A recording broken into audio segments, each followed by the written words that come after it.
गुरुदेव, मैं कंपाउंडर हूँ। कभी कभी प्याज होटलों में खाना पड़ता है, घर में प्याज का उपयोग नहीं होता है। मुझे अपनी शरण में ले लीजिए। कभी कभी वाले विषय में यदि आप सावधान रहे तो ठीक नहीं रह सकता। क्यों? शरणागत प्रणाम। हाँ, कह रहे कभी कभी अगर जो मिलता है तो उसे अपने धर्म की रक्षा के लिए ना पाया जाए तो नहीं चलेगा क्या?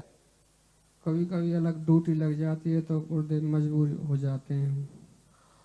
हाँ, ऐसी कभी कोई ऐसा बहुत, वैसे तो मुझे लगता है निष्ठा में बहुत ताकत होती है, पर कभी अगर ऐसा ना हो, कोई भी कहीं ऐसा हो तो श्री जी का प्रसाद पास रखे और उसमें प्रसाद मिला के फिर पाले। ये मतलब बहुत ही नापरीय स्थिति है। कोशिश करे कि हम अपने प्रिया प्रीतम को रिझाने के लिए ये दुख सह जाएं। वैसे कोई दुख तो है नहीं, बहुत गंदी चीज है।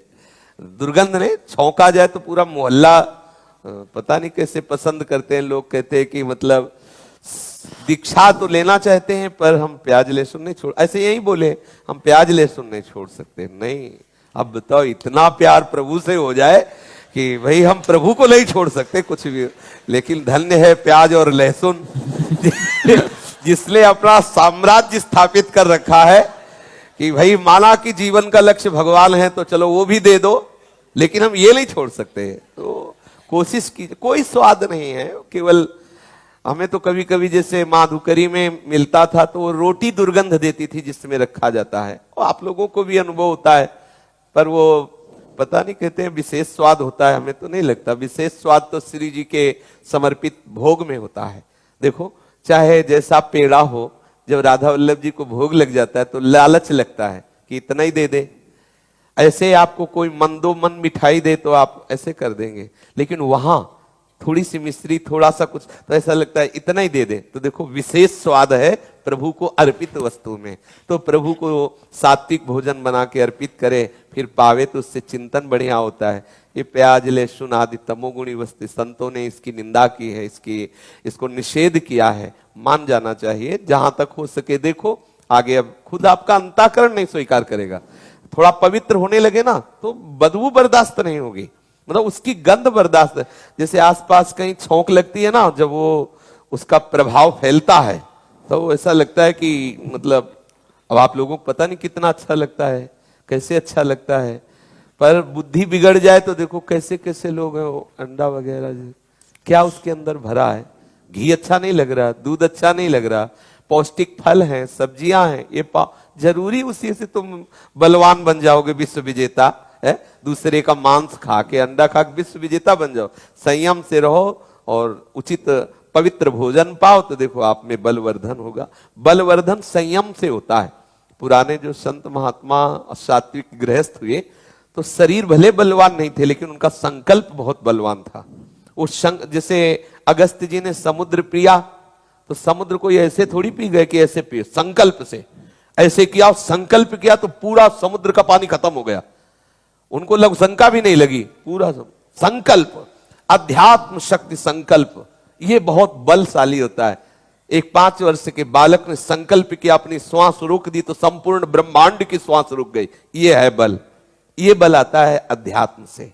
लोग जानते नहीं हैं, समझते हैं कि मांस मदिरा अंडा आदि इनसे तुम्हें बल मिले। बोले शरीर स्वस्थ कैसे रहेगा, हम मरोगे नहीं। फिर पता चलेगा जब नरक जाओगे, और यही पता चलेगा कितने ऐसे परिणाम में सड़ते हैं, कोई पूछता नहीं है। सच्ची मानो ना, देख लेना, कर्म जब हावी होता है तब कोई पास नहीं आता। हमने देखा, भ्रमण करते समय सब अनुभव होते हैं। एक थे बहुत ऐसे, अब उनको शरीर में धीरे धीरे धीरे धीरे सड़न शुरू हुई, छोटे छोटे महीन कीड़े पड़ गए, दुर्गंध। कमरे में नहीं जाता, बाहर से ताला लगा दिया जाता। जब वहां भिक्षा के लिए गए तो आवाज आई कमरे से, बाबा बाबा। तो देखा तो ताला लगा, एक साइड में कमरा था। फिर उधर गए, उनका अरे मत जाओ उधर, बहुत दुर्गंध आ रही। आखिरकार आवाज दे रहा है, व्यक्ति है क्या है, तो नजदीक से रो रहे थे। तो उनका बाबा आप कैसे? तो बोले ताला लगाए। उनका कौन है? बोले सब लड़के बच्चे बहू है। ताला क्यों लगाए? कोई आ न जाए, हम बाहर निकल न जाए। ऐसा क्यों? तो उन्होंने दिखाया। बोले सब दुर्गंध है, सड़न है किसी। केवल ताला लगाए हैं, समय से ऐसे रोटी सरका दी, कोई प्यार से बात भी नहीं कहा, उसी के पुत्र उसी के बहू, बहुत अंदर क्लेश हुआ। क्या संसार है, क्या संसार का स्वरूप है। जब कर्म हावी होता है, अभी आपके सुकृत चल रहे हैं इसलिए आनंदित हो, जब आपका कर्म आपके ऊपर हावी हो, सच्ची मानिए कोई आपसे प्यार से बात भी नहीं करेगा, यही मनाएगा कि मर जाए। जिनको आप अपना मानते हो वही मनाएंगे मर जाए, कमरा खाली हो। कर्म ठीक रखो, कर्म तुम्हारे लिए बहुत बड़ी धरोहर है। आपका एक अच्छा कर्म बड़ी से बड़ी विपत्ति में सामने खड़ा हो जाएगा, आपको बचा लेगा। भगवान नाम जपना और भगवत आराधना करना, इससे बड़ा कोई सत्कर्म नहीं है।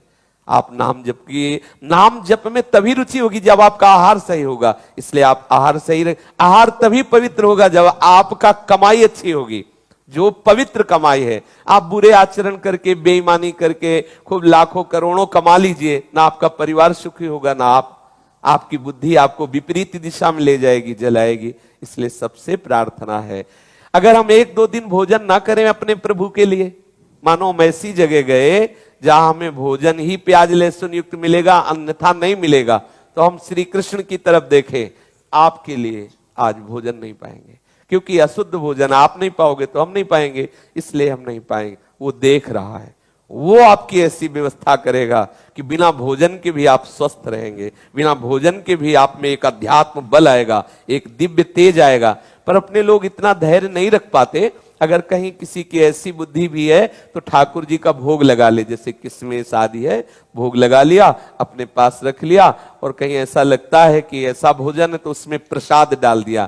तो जैसे गंदी नाली का पानी यमुना जी में गिरते ही पावन पवित्र आचमन योग्य हो जाता है, ऐसे ही महाप्रसाद का स्पर्श होते ही वो सब महाप्रसाद स्वरूप हो जाता है। जैसे आग न देखती है चंदन को न विष्ठा को, दोनों आग कर देती है, ऐसे भगवत प्रसाद चाहे जैसा मलिन अन्न हो उसका प्रभाव नष्ट करके वो प्रसाद स्वरूप कर देती है। पर ये दूसरी बात है। पहली बात तो ये कि हम वही पावे जो हमारे प्रभु पा सकते हैं। तो प्याज लहसुन का भोग ठाकुर को नहीं लगाया जा सकता। कुछ लोग ऐसे हैं जो कहते हैं घर में ठाकुर विराजमान है, भाई हमारे घर में प्याज लहसुन बनता है, लेकिन ठाकुर को बाजार से लाके चिरौरी लड्डू आदि भोग लगा देते हैं।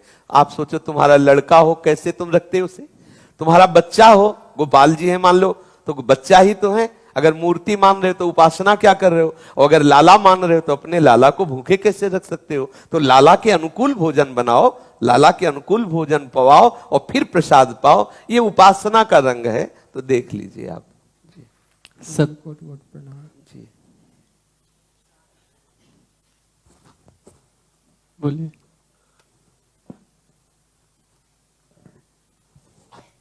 बीच में बोले हाँ बताइए। गुरी में सब्जी की पूछ लेता था माधुगरी में, एक पराठा आ गया था, वो प्याज का आ गया था, प्रिया जी को पीता को भोग लगा दिया था, फिर वो खाना पड़ा मुझे। हाँ तो हमारे यहाँ भोग लगाने के पहले हम पाते हैं, फिर भोग लगाते हैं। कोई भी वस्तु है अपने वृंदावन की रसोपासना में सबसे पहले है, जैसे मानो हमने सुंदर सुंदर कढ़ी चावल खीर ये सब भोग लगाए, तो 1 चम्मच कढ़ी लिए और पा के देखा, नमक अधिक तो नहीं है, नमक कम तो नहीं है, बहुत अधिक खट्टी तो नहीं, क्योंकि अपनी सुकुमारी प्रियाजू को भोग लगाना। इसके बाद हाथ धोया, आचमन किया, फिर खीर लिया, फिर हर वस्तु पहले हम पाके और पास कर दिए कि हाँ ठीक है हमारी प्रियाजू के लिए, फिर उसे अर्पित करते हैं। ऐसे नहीं अर्पित करते, भोग तभी लगाएंगे, पहले हम भोग लगाएंगे, पहले हम देखेंगे हमारे प्रियालाल है ना, कहीं ऐसा ना हो कि खट्टा दिखो तीखा दिखो। जैसे इत्र श्री जी को लगाते हैं ना, तो सबसे पहले इत्र लेकर अपने गाल पे लगाते हैं। अगर वो छरछरा रहा है, केमिकल पड़ा हुआ है, तो जब हमारे जो पांच भौतिक शरीर में कष्ट दे रहा है तो प्रियाजू को कितना कष्ट देगा, इसलिए हम नहीं लगाएंगे। जब लगा के कोमल जगह में देख लिया कि ये छरछराहट नहीं है, बहुत तीखी गंध नहीं है, तब ये सब भाव की उपासना है। तो हम कोई भी भोग लगाने के पहले अगर हमें संशय लग रहा है तो हम जरा सा चेक कर लेते हैं, फिर आचमन करके फिर हम भोग लगाते हैं। ऐसा अब जो हुआ सो हुआ, आगे देख लीजिए। जो आप दंड देना दे ना ना कोई दंड नहीं है, अपने सावधानी रखें, प्रतिपल। मनभूरी सहचरी महाराज ने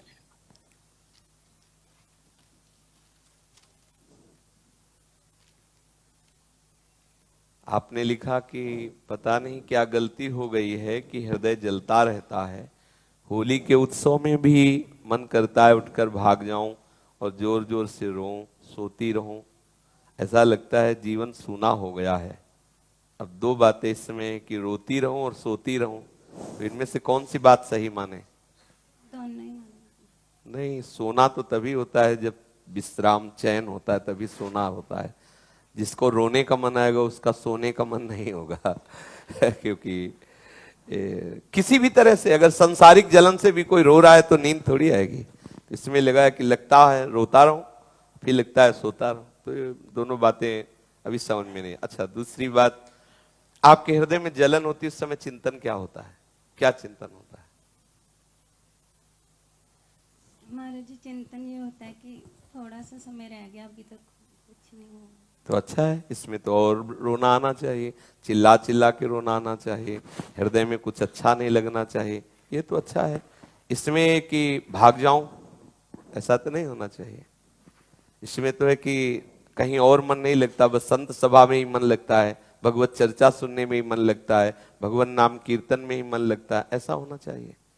ये विपरीत दोनों बातें कम समझ में आ रही है। महाराज जी, चर्चा तो अच्छी लगती है, उत्सव नहीं अच्छा लगता। फिर परेशानी क्या है? जीवन सूना लगना, रोने की भावना होना, चैन न मिलना, ये तो हमारे साधन का फल है। हृदय में जलन हो जाना, ये तो साधन का फल है, इसमें क्या परेशानी है? हृदय में इतनी जलन हो जाए कि जिया न जाए। जिस पर तुम हो रीझते क्या देते यदुवीर, रोना सिसकना तड़पना आहो की जागीर। तो परेशानी क्या है? कोई असत चेष्टा ना बने, कोई असत चिंतन न बने तो कोई खास बात नहीं है। जलन होना अच्छा है, इतनी जलन हो जाए कि जिया न जाए। दृश्य बिन दुखन लागे नयन, जब से तुम बिछुरे पिए प्यारे कबहु न पायो चैन। तो ऐसी तो स्थिति बंदनीय, कोई निंदनीय तो है नहीं। और सोते रहने वाली बात पर हमें संशय है कि ये स्थिति कैसे हो सकती है। अगर ऐसी स्थिति तो फिर नींद नहीं आती, बेचैनी बढ़ जाती है। जब रात्रि का समय आता है तो प्रेमी को रात्रि काल रात्रि के समान लगती है, उसे चैन नहीं मिलता। संसारिक प्रेमी को चैन नहीं मिलता, फिर भागवतिक प्रेमी को कैसे चैन मिल सकता है? नहीं खान पान ते ही भावे है, नहीं कोमल वसन सुहावे है, सब विषय लगे ते खारा है। अरे आशिक का नैनों से नींद चली जाती है, बस तड़पन रहती, आह रहती, और उस तड़पन में प्रीतम का सानिध्य रहता है।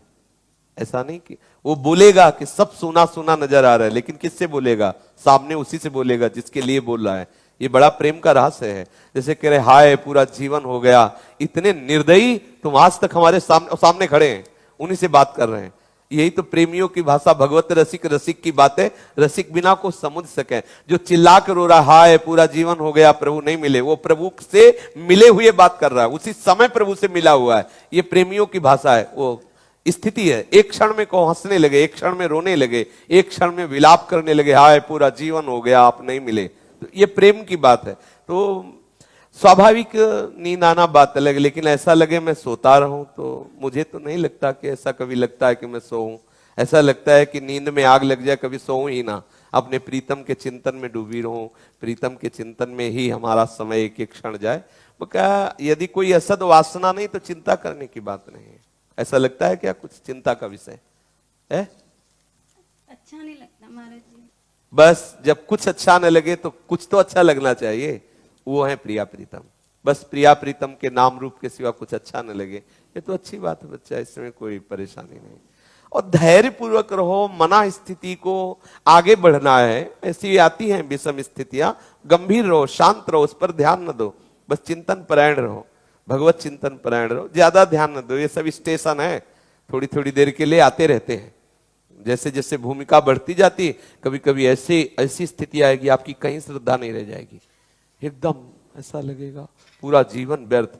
तो वो स्थिति आई है, थोड़ी देर के लिए आई है, चुप रहो, आगे बढ़ते चले जाओ। वहां खड़े होके हमें हल्ला नहीं मचाना है, वहां धैर्य पूर्वक उत्साह हमारा भगवत मार्ग में आगे बढ़ता रहे। ये स्थितियां आती रहेंगी, इसमें कोई चिंता का विषय नहीं।